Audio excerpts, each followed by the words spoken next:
पिछले एपिसोड में आपने देखा था कैसे मासूम सत्य प्रकाश ने अपनी मां को खो दिया, कैसे एक हंसता खेलता बालक अचानक संसार में अकेला पड़ गया। मां के जाने के बाद घर तो वहीं रहा, लोग भी वहीं रहे, लेकिन प्यार की वो गर्माहट कहीं खो गई। मातृहीन बालक संसार का सबसे करुणाजनक प्राणी है। दीन से दीन प्राणियों को भी ईश्वर का आधार होता है, जो उनके हृदय को सहलाता रहता है। मातृहीन बालक इस आधार से वंचित होता है। माता ही उसके जीवन का एकमात्र आधार होती है। माता के बिना वह पंखहीन पक्षी है। सत्य प्रकाश का एकांत से प्रेम हो गया। अकेला बैठा रहता। वृक्षों में उसे कुछ कुछ सहानुभूति का अज्ञात अनुभव होता था, जो घर के प्राणियों से उसे न मिलती थी।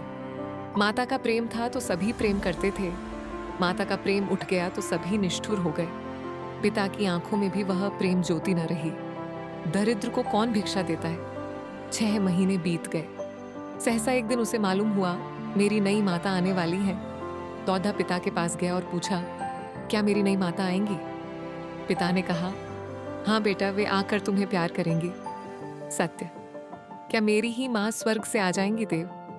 हाँ, वही माता आ जाएगी। सत्य, मुझे उसी तरह प्यार करेंगी देव प्रकाश। इसका क्या उत्तर देते? मगर सत्य प्रकाश उस दिन से प्रसन्न मन रहने लगा। अम्मा आएंगी, मुझे गोद में लेकर प्यार करेंगी। अब मैं उन्हें कभी दिख ना करूंगा, कभी जिद ना करूंगा, उन्हें अच्छी कहानियां सुनाया करूंगा। विवाह के दिन आए, घर में तैयारियां होने लगी। सत्य प्रकाश खुशी से फूला न समाता। मेरी नई अम्मा आएंगी। बारात में वह भी गया। नए नए कपड़े मिले, पालकी पर बैठा। नानी ने अंदर बुलाया और उसे गोद में लेकर एक अशर्फी दी। वहीं उसे नई माता के दर्शन हुए।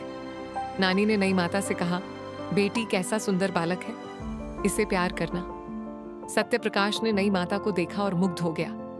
बच्चे भी रूप के उपासक होते हैं। एक लावण्यमयी मूर्ति आभूषण से लदी सामने खद्दी थी।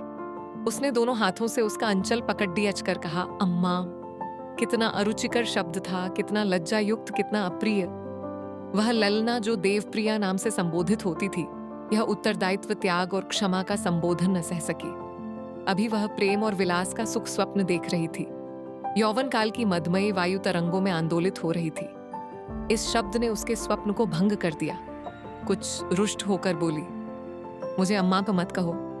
सत्य प्रकाश ने विस्मित नेत्रों से देखा। उसका बाल स्वप्न भी भंग हो गया। आंखें डबडबा गईं। नानी ने कहा, बेटी देखो, लड्डके का दिल छोटा हो गया। वह क्या जाने क्या कहना चाहिए। अम्मा कह दिया तो तुम्हें कौन सी चोट लग गई? देवप्रिया ने कहा, मुझे अम्मा न कहे। सौत का पुत्र विमाता की आंखों में क्यों इतना खटकता है? इसका निर्णय आज तक किसी मनोभाव के पंडित ने नहीं किया। हम किस गिनती में हैं? देवप्रिया जब तक गर्भिणी न हुई, वह सत्य प्रकाश से कभी कभी बातें करती, कहानियां सुनाती, किंतु गर्भिणी होते ही उसका व्यवहार कठोर हो गया और प्रसव काल ज्यों-ज्यों निकट आता था, उसकी कठोरता बढ़ाती ही जाती थी। जिस दिन उसकी गोद में एक चांद से बच्चे का आगमन हुआ, सत्य प्रकाश खूब उछला कूदा और सौर गृह में दौड़ा हुआ बच्चे को देखने लगा। बच्चा देवप्रिया की गोद में सो रहा था। सत्य प्रकाश ने बड़ी उत्सुकता से बच्चे को विमाता की गोद से उठाना चाहा कि सहसा देवप्रिया ने सरोष स्वर में कहा, खबरदार, इसे मत छूना, नहीं तो कान पकड़ डांच कर उखाड़ लूंगी। बालक उल्टे पांव लौट आया और कोठे की छत पर जाकर खूब रोया। कितना सुंदर बच्चा है, मैं उसे गोद में लेकर बैठता तो कैसा मजा आता। मैं उसे गिराता थोड़े ही फिर। इन्होंने क्यों मुझे जिद्दक दिया भोला। बालक क्या जानता था कि इस जिद्दकी का कारण माता की सावधानी नहीं, कुछ और ही है। एक दिन शिशु सो रहा था। उसका नाम ज्ञान प्रकाश रखा गया था। देवप्रिया स्नानागार में थी।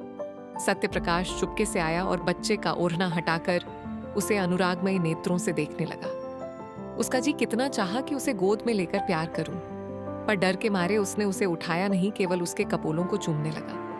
इतने में देवप्रिया निकल आई। सत्य प्रकाश को बच्चे को चूमते देखकर आग हो गई। दूर ही से डांटा, हट जा वहां से। सत्य प्रकाश माता को दीन नेत्रों से देखता हुआ बाहर निकल आया। संध्या समय उसके पिता ने पूछा, तुम लल्ला को क्यों रुलाया करते हो सत्य? मैं तो उसे कभी नहीं रुलाता। अम्मा खिलाने को नहीं देती। देव, झूठ बोलते हो। आज तुमने बच्चे को चुटकी काटी।